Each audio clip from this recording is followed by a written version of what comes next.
Hey there, friends, and welcome to episode 264 of Just the Zoo of Us. In this week's episode, we are joined by a passionate and insightful science communicator for a review of the iconic wolves of the sea. We discuss whale taxonomy, menopause and motherhood, hunting strategies using fluid dynamics, and straight up lying. What's up with the whole yacht thing, the dead fish fashion trend that's taking the marine world by storm, and so much more. Just the Zoo of Us presents Orcas with Fred the Orca Man.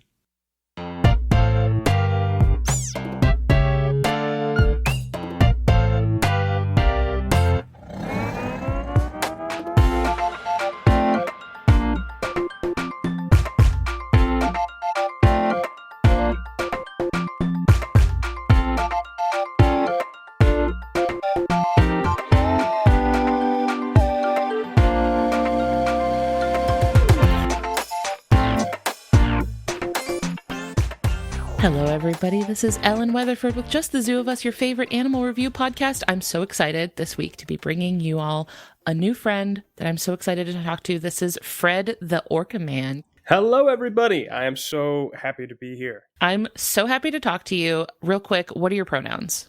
He, him. Thank you so much, Fred.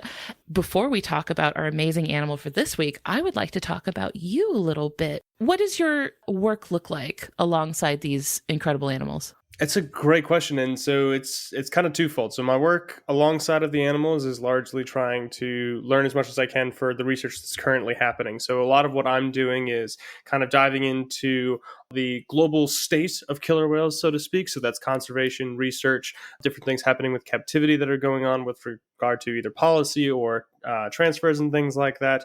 And then the other half is trying to get people more engaged with them in their local areas. So a lot of that comes to me going out myself and trying to find out where they are or where people are kind of gathering to go find them, what systems they have in place, and then trying to share that and make it more accessible to, well, everybody that's trying to connect more with this great species. And so the work with them is largely around there, but then the majority of my time is trying to connect all that information and share it out to the public to make kind of this whole section more accessible. So does that involve a lot of time sort of like doubled over books and laptops and poring over spreadsheets? Or are you spending a lot of time like out on the boat, on the waves? Like, what does that look like?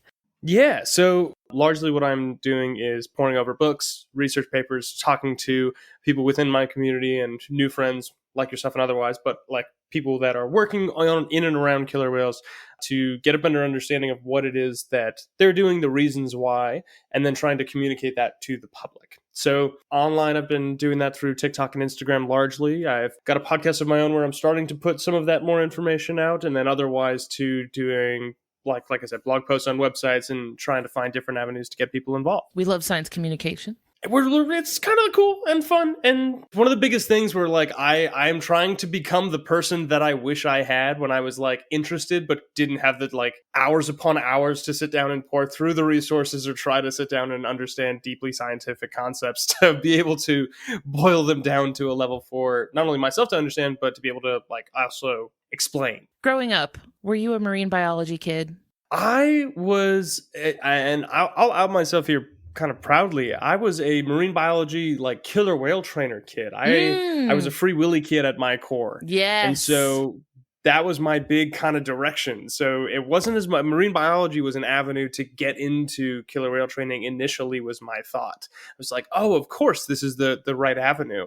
And that was the informant for kind of how I began to structure the path towards where I am now. I like that the orcas were like the lighthouse on the shore. That's like this way.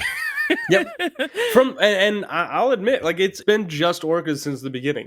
I watched Free Willy and I was like, this is what I want to do. And marine biology was very dedicated with that northern light from the start. When you're a kid, you'll go through phases, right? Like Absolutely. You'll suddenly become interested in something. That's your whole personality for like 6 months and then you're on to something else. But like every once in a while, you get one that just weasels so far into your like brain that you're like, this is it. This is my life. This is what I'm going to do now. This is me forever. Absolutely. And it sticks hard. It's impressive the way that it weasels into kind of every aspect. Now, we moved up to the Pacific Northwest last year. So, as people who are a little bit on the new side to the Pacific Northwest area, and you have mentioned to me you're also in the Pacific Northwest. Yes, indeed. There is such a strong orca culture here. Like orcas, because I came from the Atlantic, right? Where Absolutely. not a thing over there, really.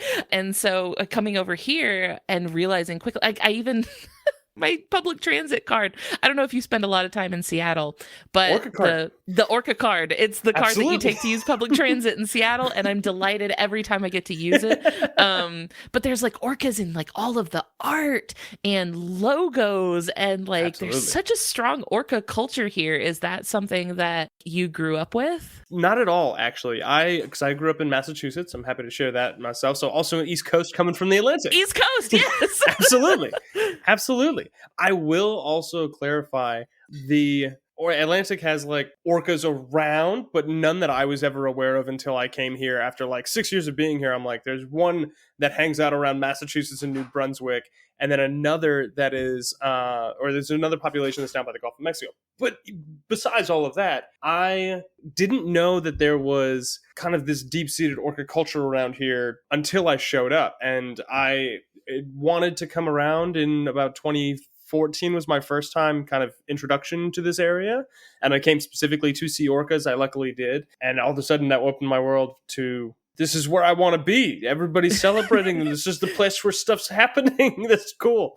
It reminds me a little bit of like how in Florida we were about gators. They Yep. were like, when you've got like a big predator in the water, that's just, it's so like there's something that taps into us that's like, that's my guy. I swim over there. That's me. Absolutely. I like a big wet guy with pointy teeth. That's my dude.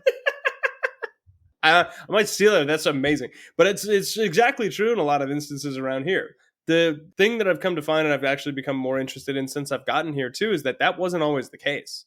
It was actually in the 60s that it the tide started shifting. But when I first came here, I was thinking about studying marine biology, swiftly shifted into geography and kind of environmental history. And the history of orca captivity and like research in this area is one of the most rich kind of stories I have ever found. I've been looking for a lot of orca stories, and that one's really rich in that. But even so, it's as a timepiece in kind of shift in public opinion about this animal that everybody understood to be a demon of the sea. I guess it makes sense that in a time before we had the sort of like technology and capability to like bring them into our zone, they would have been so far removed from our daily, like, I guess it prior to, like you mentioned, like the 60s or so, you could go your entire life without ever hearing about one. Absolutely, because there was no reason to at that point. So the Seattle pier, not far from where the aquarium is, Pier 56, was the first place that housed a killer whale for a longer period of time than 2 months that was intentionally there to be on display. And so this is like one of the big kind of shifts that happened of people didn't really, as much as they saw orcas, they're like, there are thousands out there, nobody was paying attention. And then slowly but surely people started to see somebody jump in the water with them. And that was a huge deal because everybody thought that the orca would rip the guy to shreds. And then it didn't. And that's, you're like, what's going on here? exactly. What's the dynamic? And then all of a sudden you get into research. We start understanding that there's different populations.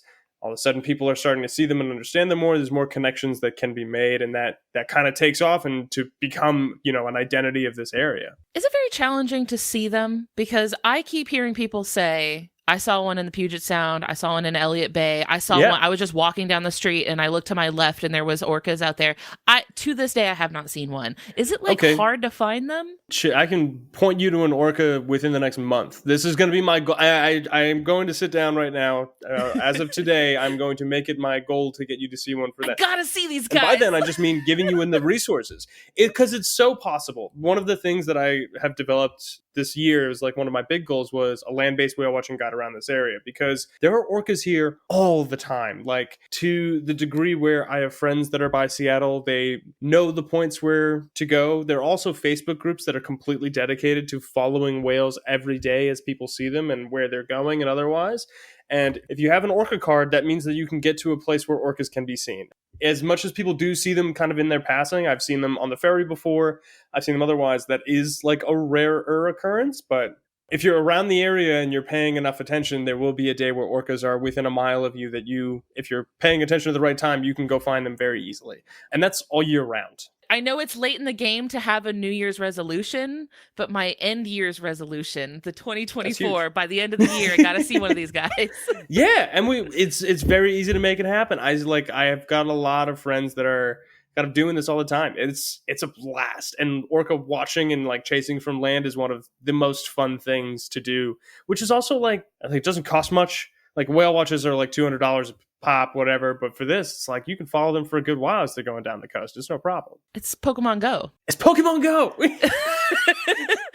You get the notification that's like, oh, there's a rare Pokemon. There's a breakout in your area. Go find 100%. Them. It's the exact same thing. It's scratching the same itch. Yeah, it 100% does. And then if you get a picture, you can put it on your iNaturalist, and that's like filling out your Pokedex. So you get the whole thing set up. For people who maybe aren't super familiar with orcas or with like whales in general, the whale family tree, because I know it can get a little complicated. Absolutely. It's going to sound like a silly question, but what is an orca? Like, where are they like in the family tree?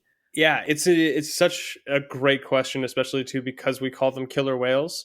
Orcas are the largest species of dolphin. So if we want the genus and species for orca is Orcinus orca or Sinus orca, however people want to say it. And then the family is Delphinidae. So in the family of dolphins, so that's, bottlenose. There's other dolphins within the Delphinidae family. And one step above that is Odontaceae. So this is toothed whales. So all toothed whales are not dolphins, but all dolphins are toothed whales. So sperm whales and orcas are not from the same family, but they are in the same, I believe it's order. And so they're both toothed whales on that front. And then if you go one section above Odontaceae, you'll find Cetacea, which is whales in general. And so under Cetacea, you'll have the baleen whales. So that's your humpbacks, that's your filter feeders, your gray whales, your North Atlantic right whales and stuff like that. And so they're all under this kind of broader category of whales. Anything that's classified under Cetacea, it's just once we get down to dolphins, we just know them so distinctly as another thing. We have a different name for them. So killer whales, or orcas, are technically dolphins, and all dolphins are whales. It doesn't mean that sperm whales are dolphins or that, like humpbacks are dolphins, but hopefully that gives a bit of a clear picture to kind of where they sit in that family tree. The similarities, like the resemblance to other types of dolphins, I think is not immediately noticeable because they look so different from other dolphins, but I had a little treat this week. I was at the Burke Museum of Natural History in Seattle, and they had an orca skull. Oh, that's cool. And I got to look at the orca skull. First thing I noticed, those teeth are so much bigger than they look in pictures. Absolutely. If you don't have a sense of scale as to how big these things are, get a good look at one of these skulls, because those teeth were like the size of like one of my fingers at least. Absolutely, yeah. My friends and I I'm wearing the quarter zip right now. The Killer Whale Interpretive Center up in Telegraph Cove had like bronze castings of orca teeth that some of my friends bought, but they're big, big things. A lot bigger than, because they look like they have a small mouth, I guess. Like if you're just like looking at one, they don't look like their mouth would be that big. Totally. But boy, they got some chompers in there. Yeah, and that's one thing about like orcas or any kind of marine mammal that is hard to conceptualize until you're, right there next to it, or, able to see a skull is, the mouth might look small in comparison to the body because their body's humongous. Like their body is so large that their mouth and otherwise might look small in comparison, but it is a grand size, to say the least. It is big enough to take down seals, which are largely the size of us sometimes, and sea lions too. About how big do orcas usually get? This would be about 30 to 35 feet at their most. And so this is usually males are larger than females in that instance. So that's males usually around 30 to 35 feet, females between 25 and 30-ish. I think it's a school bus. Before I step away from like taxonomy stuff real quick, because I know this is something that you have been working on and focusing on, I have heard that there has been a lot of talk of a split among the orca species. What's happening here? I'm so glad you asked. This is one of my favorite things to talk about. And as soon as I said species, I think you even noticed a little bit of hesitation there. I'm like, I could get into it. It was like, depending on how down the rabbit hole we want to go. No, But I'm breaking open Pandora's box. as we should with this or animal. So one of the greatest other things to know, you asked kind of what is orca, what are killer whales, and the beginning answer, within the taxonomy is one aspect, but the other half is that this is a species that has evolved globally over hundreds of thousands of years, and then every population that has come is distinct in some capacity, whether it be in their social practices, that can be hunting, that can be socializing, or with regard to their communication, and also to their physical morphology. And so some of the orcas are starkly different from each other in different parts of the world. And so there was a paper that came out, or a proposal, on March 28th of this year, actually, to classify two of these populations, known as the big orcas or transient killer whales, and resident killer whales here in the Pacific Northwest. Now, this is two populations that have been studied the most of any populations in the whole world, both for, the ease of proximity. These orcas literally swim by some of the greatest universities in North America daily. So they're checking in. They're like reporting for research. They're reporting, hey, we're here. We just want to make sure you got our numbers. Here's our back. We're going to go from there. But we have the resources in like the space that's really kind of apt for, long-term research, especially with these whales coming back. Now, this proposal was to have both of them become distinct species within the Orcinus genus. So this would have been Orcinus ater for the residents and Orcinus rectipinus for the transients, as being completely separate from the larger species of Orcinus orca, which would be classify every other one. Now, the differences between these two are large, and to the degree where they have been genetically separate, these two populations, for 375,000 years. Oh, wow. Yeah, the residents here are more closely related to the orcas in Norway than the transients they share waters with. Wow. Which is a crazy thought. That's wild. That means they would have had to be around the continents. Yeah. Absolutely. Yeah, and this is, like I said, the kind of the long-term population kind of independencies that they have gathered throughout time.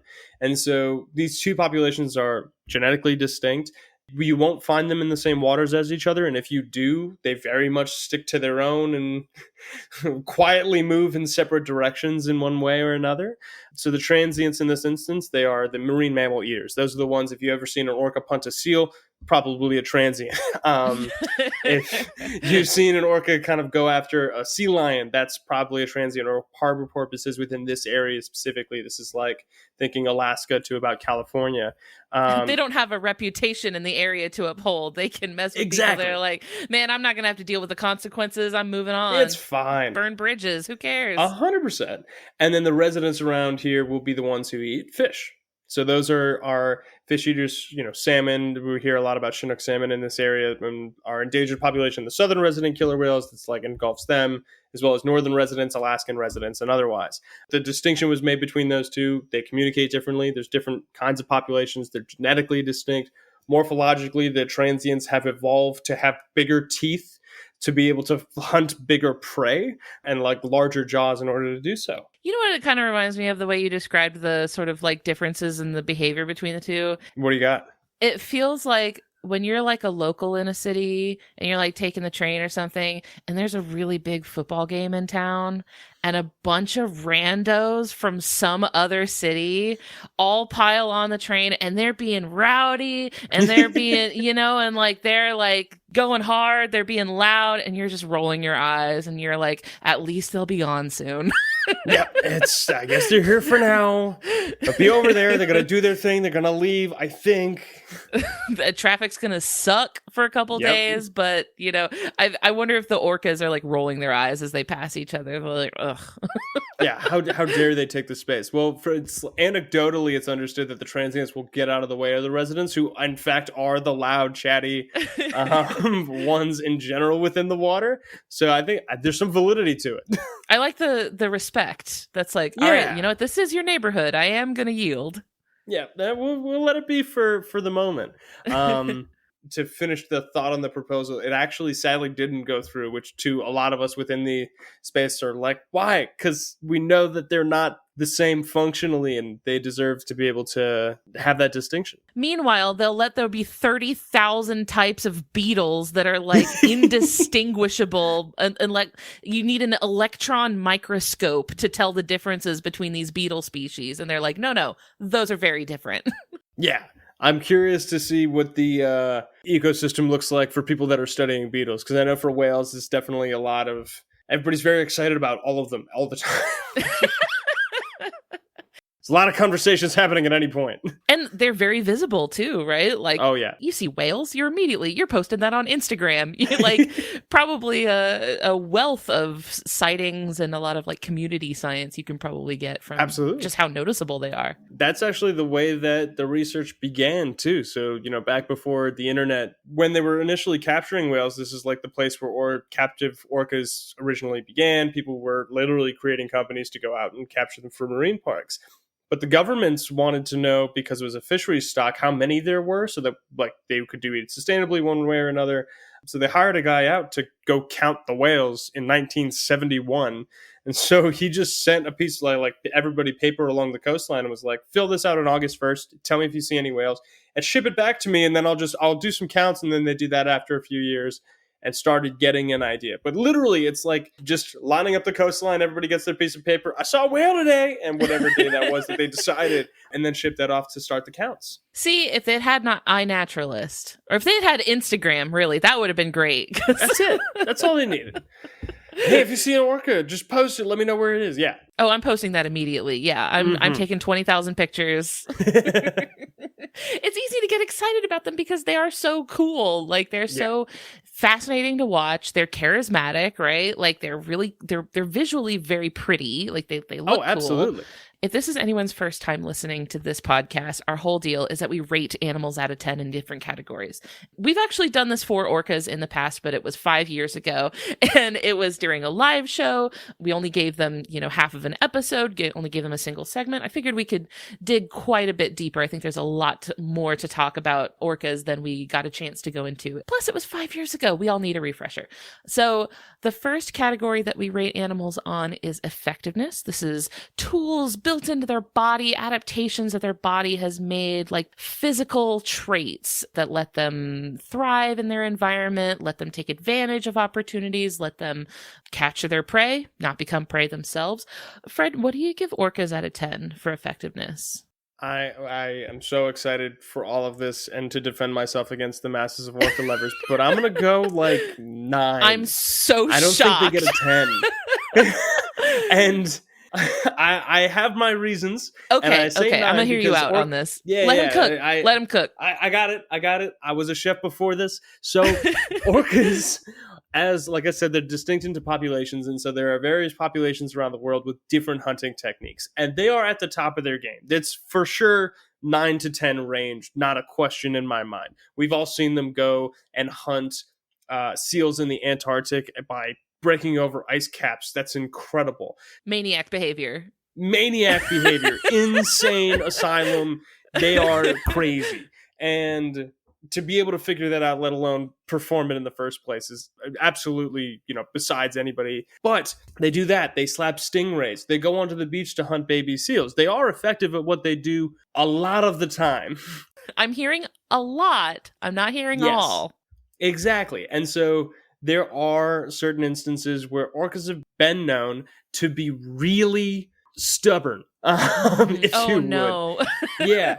And so there's multiple kind of layers to this, but orcas really, really have a hard time moving outside of what they know. And so there's a lot of learning that happens to be able to get the full kind of picture for what any population is, specifically good at. Hunting a tuna is incredibly hard, but there are populations that are specialized to be able to do that. And that's learned over thousands of years. But kind of shorter term switches are a little bit different. And so orcas going up to the baby seals sometimes will beach themselves.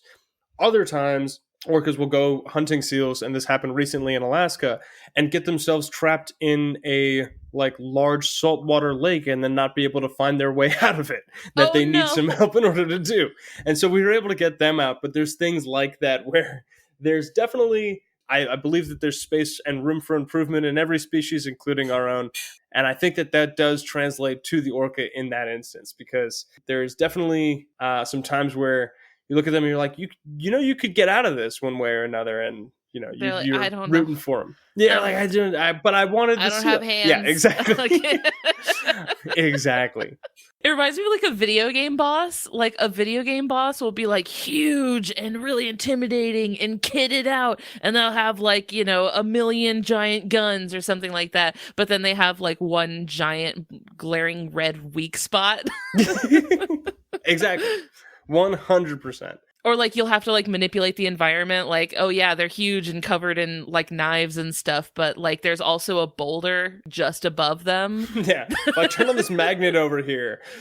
Yeah, don't worry about that. Don't. Yeah, it's fine. It's fine. That button there, that's big and red, just don't worry. Don't look at it.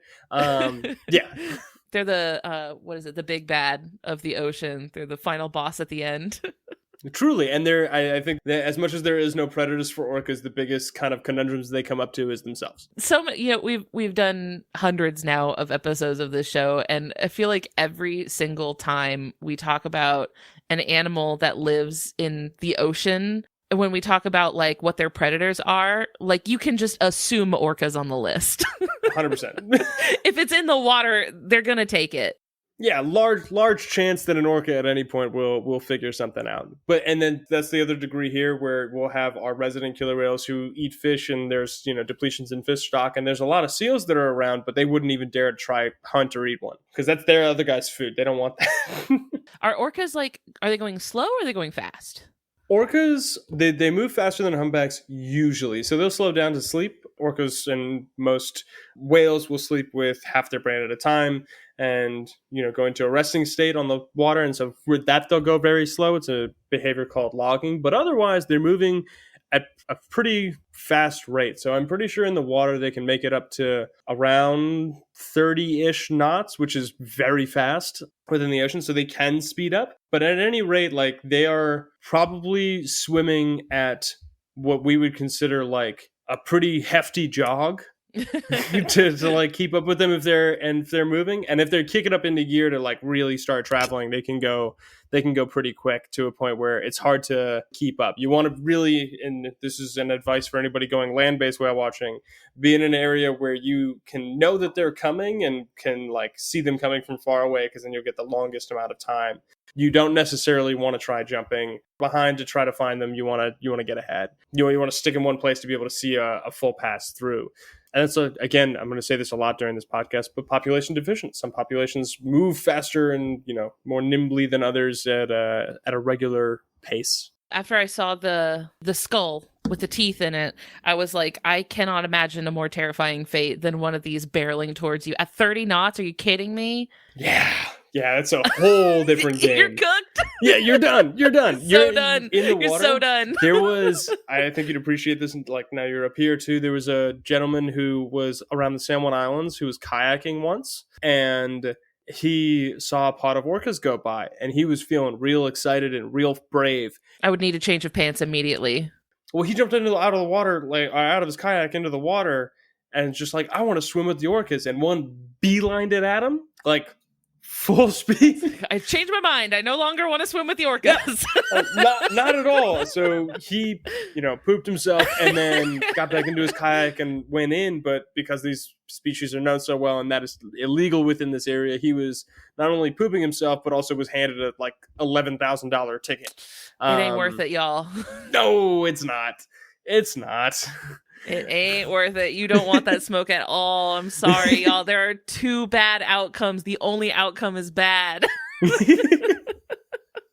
Because an $11,000 fine was like the best case scenario for how that could have gone. Absolutely. 100. You walk away with that. You're like, I could figure that out somehow. Yeah, you're like, I'll make it happen, man. But yeah, at least I have my arms. Now, okay, because you mentioned earlier that orcas have this killer whale name, and they have this reputation for being very scary or being, very aggressive. But then you also mentioned that that was something that when we started to kind of bring whales into our sphere and get a little more acquainted with them, that, people started to realize that it's not all murder all the time. Is that, are killer whales, like, is their personality maybe a little different than how they're usually assumed to be? Yeah, I would guarantee to say, or I would go out of my way to say yes. And it was the kind of first thing that we learned as soon as they started coming in. We started bringing them into our spaces. I really like the way you said that, because for this creature that is, deemed to be so brutal within the water when it comes to its survival, when we talk about killer whale, comes from the idea and the predatory nature of orcas when they do go hunt and kill whales, which is to an onlooker, a brutal experience, the same way for seals or otherwise. And so for people to be able to see somebody in the water with an orca and not be hunted, but I'll call it played with, that was a very, strong relationship that occurred between the first person who captured a killer whale and, in the water, was able to exist in the water with them. And then that comes to what came to be killer whale training as like a sector. And in all of those instances, especially too in the beginning when people were trying to do research to understand these animals and the ways that they like interacted with each other, and then more so too the people that were taking care of them, they quickly realized the both compassion and intelligence that exists within them. And more than that, the kind of lack of aggressive nature towards people in general or each other to a large instance. Now, this has changed over time, especially to longer times in captivity. We've seen a lot of different kind of behaviors that have come of that. There's definitely a lot to be learned and, is in a different kind of scenario there. But especially too in the beginning, being able to perceive that compassion from the orcas is something that was so stark to people that they thought that they were menaces not only to their prey but to everything, to the degree where one of the first killer whales that was ever publicly shown was actually supposed to be killed for a sculpture. So the Vancouver Aquarium wanted a scale model of a killer whale within their atrium because it was an animal that was seen to be elusive, and they wanted to give the public a view of what a killer whale fully looked like. And so the plan that they had was to shoot one and then create a scale model. They had underwater photographers that were going to go and take photos. But long story short, they ended up seeing a whale and they harpooned it, and they fully expected the other animals within the pod to tear that animal to pieces. That's not what happened. The animals started lifting the one up who had been harpooned. And so that was one of the first instances of care that people were able to kind of clue into. And that whale ended up remaining alive and being towed actually to Vancouver for what at the time would have been the longest stint of a killer whale in the public eye before the one in Seattle. So this is like a big change and like some pretty monumental moments kind of throughout, like I said, the late 60s, where people were starting to see the relationships that these animals have and the kindness that they can exhibit, both, like I said, within each other and then to the people that were interacting with them. It feels like that moment in a lot of like movies where you find out that like the giant dragon or the giant monster or whatever that everyone has been scared of the entire movie was like protecting its babies the whole time. Yep. Like it feels like that moment where you're like, oh, that makes sense. Yeah, like actually that's a little bit more relatable than maybe I thought it was. Yeah, and it's not as this blind kind of malice that we attribute things towards. And I think that comes from, some deep part inside of us that if something is aggressive, we need to understand it as entirely aggressive to be able to survive. Like, that's not necessary. We can sit in the nuance of this context, especially too when nobody in the wild has been killed by a killer whale that we know of. There's been one instance of an attack ever, but there's only been one. It can be tricky, but we can respect their capacity for danger and harm while not assuming the intent of harm and danger. Absolutely. But respect their capacity. They could. They could. They're huge and smart and powerful and yeah. Hey y'all, we're going to take a quick break to hear from a couple of our friends on the Maximum Fun Network. When we get back, we are rating ingenuity and aesthetics for orcas, so stick around.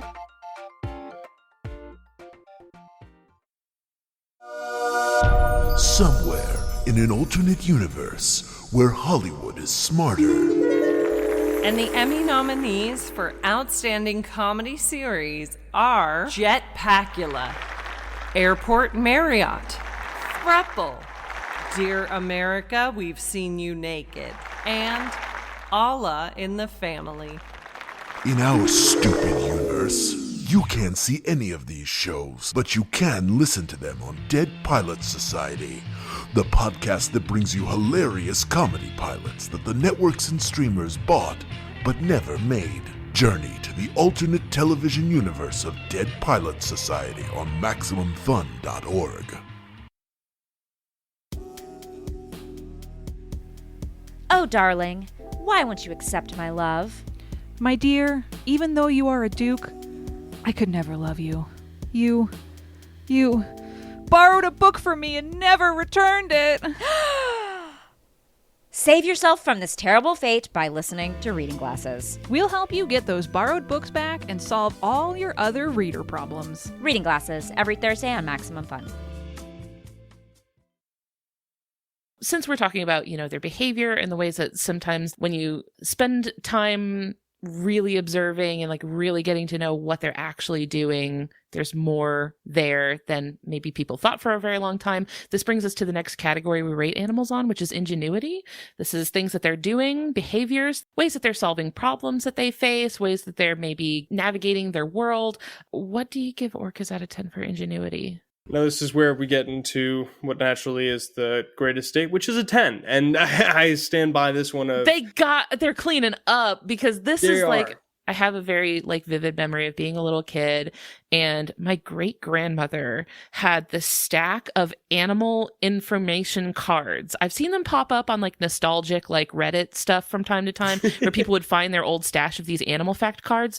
And one of them was an orca card, and the card, I can see it in my mind's eye. I can see the picture that they used on the cover, because it's an orca with it looks like a sea lion in its mouth. And I must have read the stupid card 500 times, because it was describing the hunting behaviors and the strategies and all of the absolutely deranged things that orcas will do that are things that you wouldn't think in a million years that a wild animal would be able to figure strategies out like this, but it is wild. Yeah.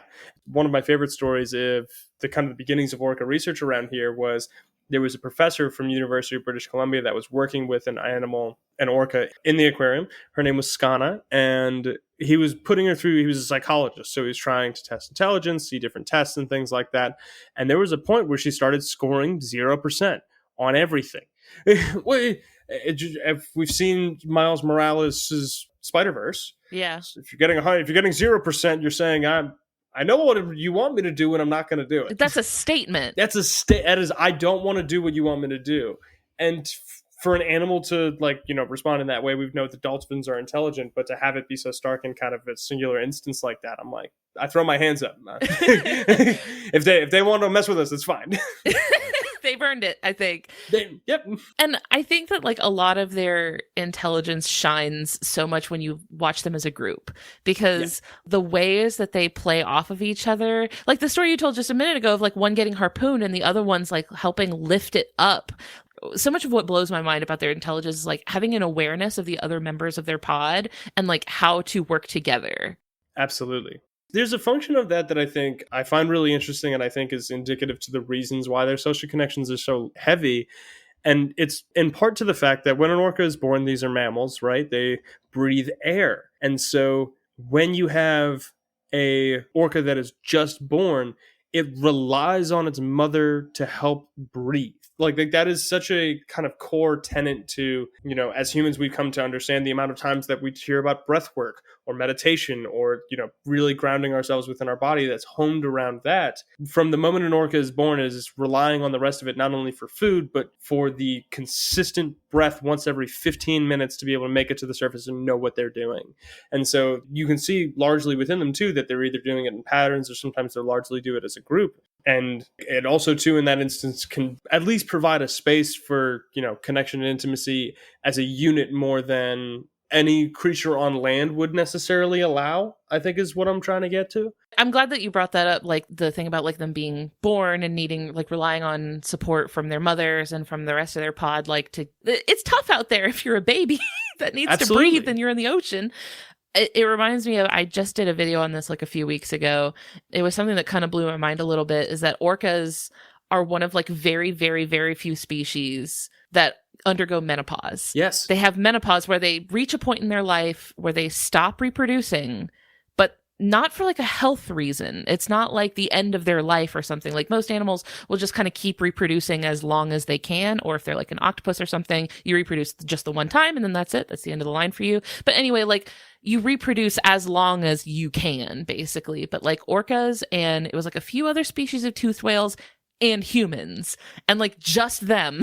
And that's it, which is wild to me. But the paper that I was reading about was kind of suggesting that like the dynamics between the calves and their mothers and the fact that they have like multi-generational pods could have been influencing why they will like stop reproducing and have a lengthy period of time in their healthy, normal lifespan where they're not making more calves so that they can help the next generations, like help their daughters and their granddaughters go on to raise their calves. This was like a mind-blowing paper to me. Oh, and it's because it's an insane idea that you wouldn't necessarily attribute to animals, that like we wouldn't think. And so to have that kind of, difference to begin with, it's a thing that we'll talk about in humans and we'll understand as like an integral part too to the way that we kind of operate in general. But to see it in another species, for one, but also to a species that's, again, largely reliant on each other for survival.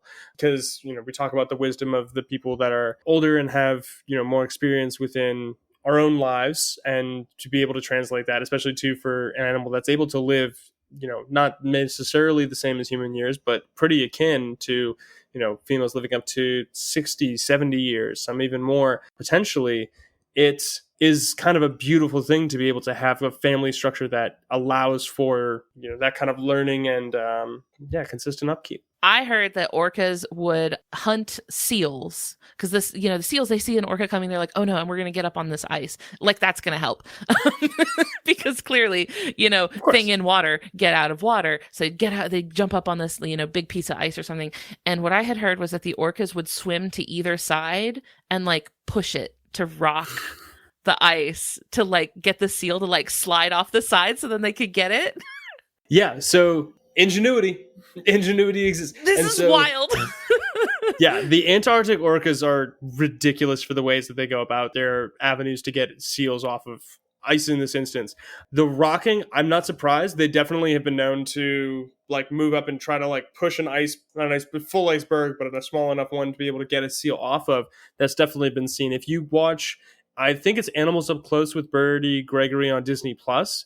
He goes to the Antarctic to go find some of these populations specifically and goes through like some of the most beautiful footage I've ever seen of them going and doing some of these kind of behaviors. And it is insane and you feel really bad for the seals. But like absolutely the orcas are, they're spy hopping, they're clocking where the seal is, and they're going to maneuver their environment as much as humanly possible to get that meal to share. That also reminded me of, I feel like I've seen, I don't remember if this is a video or a photo that I saw, but like a bunch of orcas swimming all parallel to each other, like in formation to like make a wave. Yeah. So that one will definitely happen. And so there's like a unique iceberg that needs to exist in order for that to occur, because they need to be able to go underneath it, right? So it's this really flat sheet. But if the seal is on top, they'll do that like one or multiple times in order to try and get it set. And as much as the wave is meant to knock the seal off, it also breaks the iceberg. Oh, like geez. When they go underneath, like the wave is such power that, if this is the iceberg sitting set and it's flat, the wave drops the iceberg in and then crashes over top of it. And so it also breaks pieces of it off, making it smaller and smaller. So even if the seal's on, there's only so long that it has on there until, the orcas can ultimately go and take it over. What an interesting proficiency in physics, right? Like the understanding like the physics of water and how like, oh, we don't have to push the iceberg. We can just swim fast and let the water do the work for us. They're getting environmental kills. Yeah, they're getting environmental kills. They are better in fluid dynamics than I will ever be. Like, anybody in physics right now know that the orcas are ahead of you, and that's okay. There's nothing you're going to be able to do about that. No, and it's just what we're going to have to exist You with. merely adopted the wet. They were born in it. That's beautiful. This is like ancient Roman military formations that they're like, they'll be like, okay, I know what kind of terrain we're on and I know what kind of opponent we're facing. So like I'm half expecting them to like roll up with a phalanx of like orcas or something. Yeah, and they'll collectively, come together and figure out different ways to tweak it as well. When I said with effectiveness, they're definitely sometimes their own demise, but other times they can, really set themselves up to be a little bit more creative. Even people will appreciate this. One strategy that the orcas have in this area to hunt seals, so we're talking about the transients or Biggs orcas here, is that they'll have some seals around, or they'll see one next to a rock, and one orca will swim away and like make a really big deal out of it. I'm going over there. I'm done with you. Don't look into it. Don't look into it. Don't look behind you. I'm going to go that way. And as soon as the seal jumps into the water, there's like an orca that's been sitting underneath for like 20 minutes that's ready to go and get him. And then the other one will switch around and then they'll have a big meal. But they'll do stuff like that. They will be conniving little... they invented lying. They invented lying. Yeah, orcas are out here lying. They've advanced to gaslighting. What are you talking about? There's no predators under the ice. You're crazy. That doesn't exist. You're lying. I'm over there. I don't know what you're talking about. I literally already left. Like, there's nothing to worry about. It's fine. Yeah, you're good, dude. You've been good.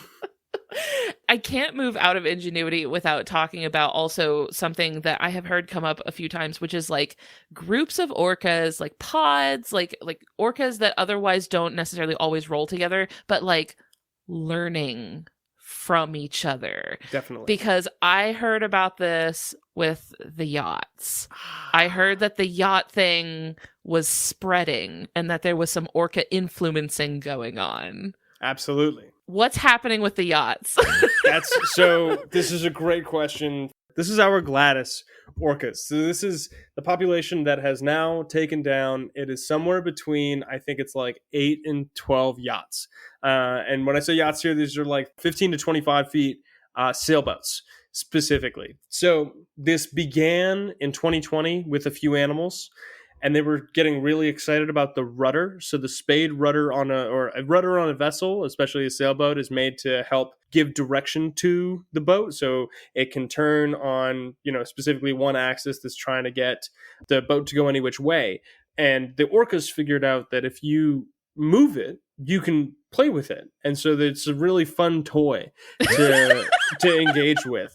And if you're lucky enough, the person at the helm just might play tug of war with you if they're trying to get it the other way. Now, I'm not saying that orcas necessarily play tug of war, but this is definitely like a thing that happens where it does make it more fun. It makes it more fun. There's a little resistance. As my 3-year-old will tell you, it's way more fun when the other person doesn't want you to do what you're doing. It makes it so much more engaging. And we know that these orcas are curious and excitable in different ways. And so largely this is juvenile whales within this area. So these are It would be teenagers. It would be teenagers. These pesky guys are going out trying to play around with this. Oh, this thing moves funny. Let's just keep on with that. And then they slowly started, as teenagers do, gathering people to their cause. Iconic. And so one after another, more and more and more. So they went from about 4 to 15 whales that are now been classified within this as the troublemakers within this population. So there's like 15 of 48 orcas within the Strait of Gibraltar that are engaging in this play. And slowly but surely, everyone has figured out how fun it is to play with these. And largely, if you see any of the vessels that have been damaged, it is the rudders. And all the research that they've done, it's like a specific kind of rudder too. So like if your dog or your kid has like a favorite toy and you get some different like rendition of that toy and it's not the same thing. No, not it. They are as picky. They're still adamant, no, I like this kind. What an endorsement of that like brand though, like truly. But also that has probably tanked sales of that like type of rudder because now they're like, oh, this is the one that's going to get orcas to bully you. Yeah, exactly. Yeah, this format, if you go out with there, you better know that there's something on the way. And I will also clarify too for anybody at home, like as much as these boats have sunk, it is because the rudders have been taken off and like something with the hull has been damaged kind of throughout that process, and the boat will slowly take on water. The Coast Guard has been able to come in every instance that we've heard about so far, take everybody out, and the boats usually don't sink until they're being towed into shore, which is usually about 2 hours after the orcas have left. So these instances, while they are scary, we've talked about this earlier, this is huge animals, and if they're messing with your vessel, it's like, this is my life support right now. Yeah. But Coast Guard is nearby enough in any instance for them to be able to come and pick them up. And then even more so, the boats, the very few that have gone down in comparison with all of the instances that have happened, everybody's been okay. And the boats themselves actually taken a long time for them to take on enough water for people to deem it like, okay, we actually need to let this boat sink. We're not going to be able to take it in. It is fascinating to me that they're not after the people. They're like, No. I'm not after you. I don't care about you. You have a thing that makes a cool noise. Yeah. Like, If your boat was here and you weren't here, I wouldn't care. I'd still do this. yeah, I'm not, this is not about you. Make no mistake. No. Like, we do not care about you specifically. You have a thing that makes a neat sound when I bump into it. Like, Yeah, this is purely your stuff. I just want to mess with your belongings.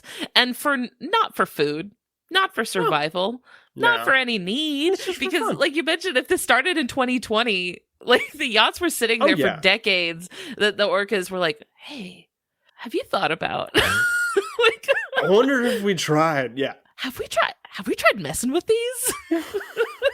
It's a new thing to mess around with. It's good fun. And then one of them does it and the rest of them are like, that looks great, actually. Let me try that real quick. Yeah. Let me go over. We want to play around and see what we can do. New toys. It kind of reminds me of how like humans will mess with animals for fun sometimes. How like in Florida we would like pick up lizards and like hang them off of our ears and our fingers and stuff. Like not for any reason. It doesn't do anything. It's just mess around. We're just messing around. We're just messing around. It's having fun. I was going to say, that's one thing too, is like easy to kind of identify with even more so in this instance. Why is like also too easier to identify when you're far away from it, but still a blast. We're just goofing. We're all just goofing. Yeah, new boat goofing. On the topic of just goofing, there was another thing that I also wanted to bring up that I think is going to fit really well in our final category, which is aesthetics. It's how nice this animal is to look at, whether they're cute, cool, pretty. What do you give orcas out of 10 for aesthetics? Oh, this is an easy 10. Not a question in the slightest for me. It's like a tactical assault panda. Like if you took pandas but made them like long and wet. Made them torpedoes. Yeah. Ship them as spade rudders in the Strait of Gibraltar, 100%. They have that like the black and white. That's great. The big old like big round eye spot that makes it look like they have big giant anime eyes, which they don't, but makes it kind of look like that. Oh no, and they do their job 100. And for me, as a child, like I largely, you see those eyes, and all of a sudden you think it's that. And even when it's not, it is enough of an illusion to be like, no, that's cute. It is. It makes you think it's cute, even though the eyes are tiny and they're somewhere else. But like, absolutely, no, it still works. It still works. It does their job, at least for the parts of our brain. It does. It really makes a strong impression. Black and white. It's bold. It's timeless. It never goes out of style. Absolutely. And it's camouflage technically. Oh, Uses black on the top and white on the bottom. So if you're looking down from the top into the deep dark abyss of the ocean, the top of their dorsals and their backs match that. And if you look from the bottom, you see the white is the same with the sky when you look up. It's form and function. It does it all. It is. It's a day to night look. It is. They're just hanging. It's a constant tuxedo. Born with it on, suit stays on. For when you've got prom at 7, sinking a yacht at 8. Totally. And you got some derpy ones too. So if you look up a type D killer whale, like I said, a lot of these orcas have, physical morphology that happens. But if you look up type D orcas, yep. They look like that stupid airplane. Do you know the stupid airplane I'm talking about? I don't know if I do, but I definitely see it. it. The Airbus Beluga. Oh my God. Look up the Airbus Beluga. Oh my. Yes. No, it's exactly it. That's exactly what it is. Goober. You know what the worst part of it is? And this is the most true thing. This is one of the most inbred animals on the planet. Not the Habsburg jaw for orcas.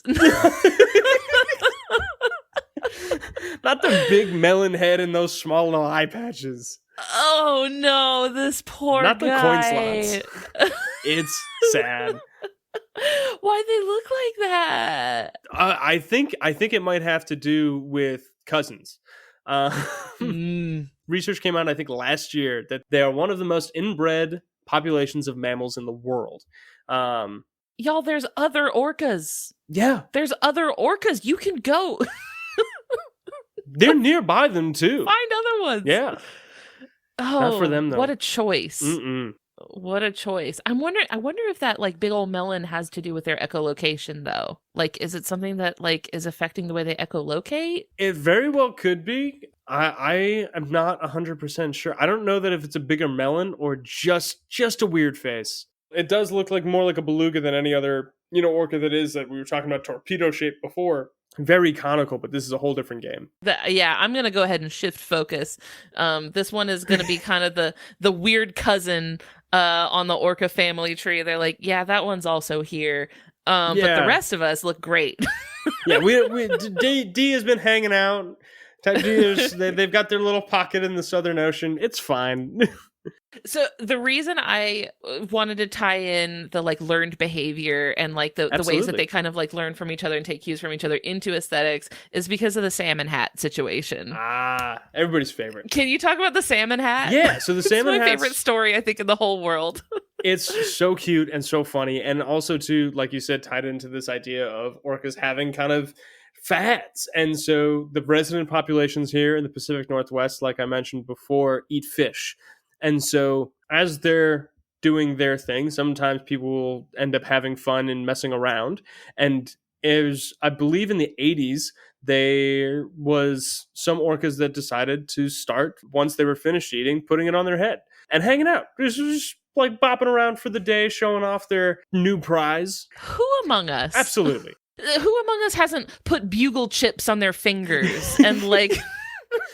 Oh, when you're a kid, Funyun bracelets, 100%. Yeah, you got a shaped food, you put it on you. Yeah, the amount of times you do Oreos in the eyes, there's so many different things. French fries in the mouth to make them look like tusks, like you're a big old walrus. That's a classic. Everything. Look, we all do it. We all do it. And they just they saw people wearing hats and was just like, this is what we need to do. But putting it on their head is an easy enough bit. They're trying to get different parts of the fish. I don't know whether or not it was consistent, but it was... The funny thing about this, too, is it was like back in, I think it was the 80s, like I said, and then it came back in like the 2000s for a bit. It's retro. It's 20-year cycles. It's 20-year cycles. Everything's moving. What happens in the 80s comes back, people. And that is the same in everywhere. Even in the animal kingdom, we are all on a collective cycle. We're keeping to it.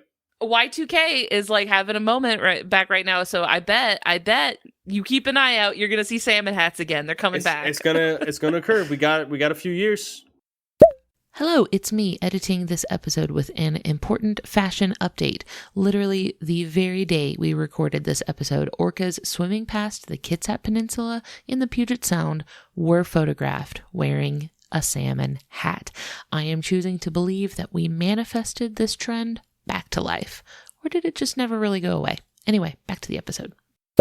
Are they maybe lined up with leopard print, do we think? Maybe is the salmon hat and leopard print like a closely linked cycle? I think this is like we need to start keeping an eye on both of them. I wonder too if the orcas will come up with different kinds of fish to make sure, switch it up sometimes. Do some pink on the top, then some Chinook, change it up. Get a nice rainbow trout, like exactly. just really kind of setting the tone. And then they could start being like status symbols. Like maybe if like you got a sockeye? Ooh, you got money. And then if you're like swimming around with like a coho salmon that's like a knockoff, they're like, oh, it's all right. It's a whole different game. Salmon hat is my favorite story in the entire world. So I'm really glad that we got to talk about that because I've been I've just been chomping at the bit to talk about. Anyone who will listen is going to hear about the salmon hat. Actually, just 2 weekends ago, I went salmon watching at the Renton Library. Oh, that's exciting. In Renton, Washington, and the library is built over a river that salmon swim under. That's so cool. It was so cool. I went with Sophia Nasser, who has actually been on the podcast before, and we just watched the sockeye salmon. And sure enough, I was like, you know what salmon remind me of? You're going to love this story about salmon hats. That's fantastic. And that's also too one of my favorite parts, like the parts about this year is like seeing all of them come through. It's a pleasure. I'm glad that you're going out and doing that, because people who have been living here for a long time won't make the journey to their local areas to go see that. It's really so special.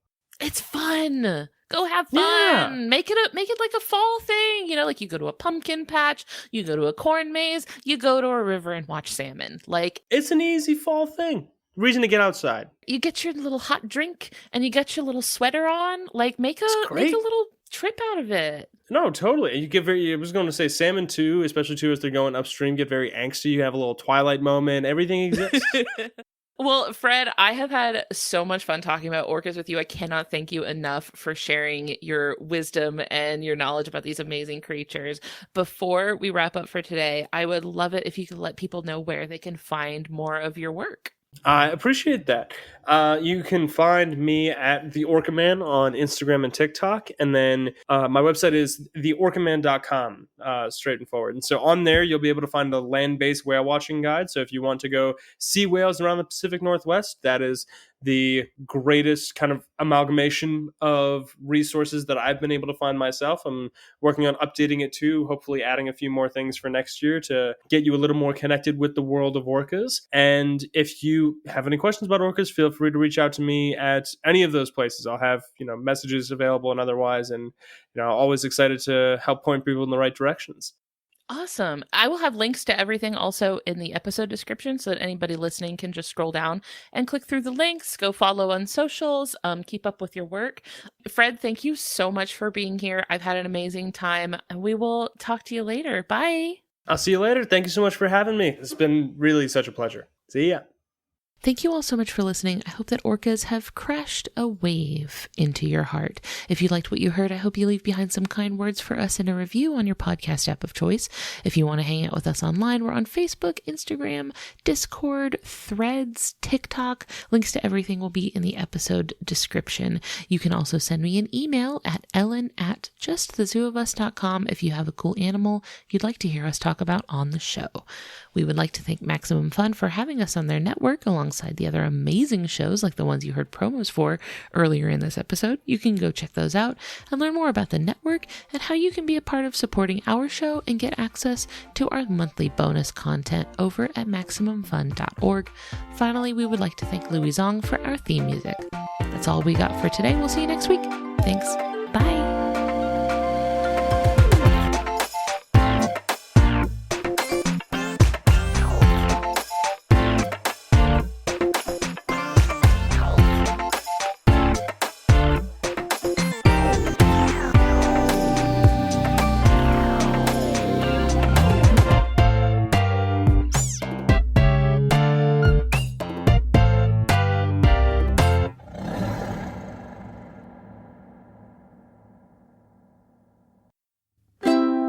Maximum Fun, A worker-owned network. of artist-owned shows. Supported Directly by you.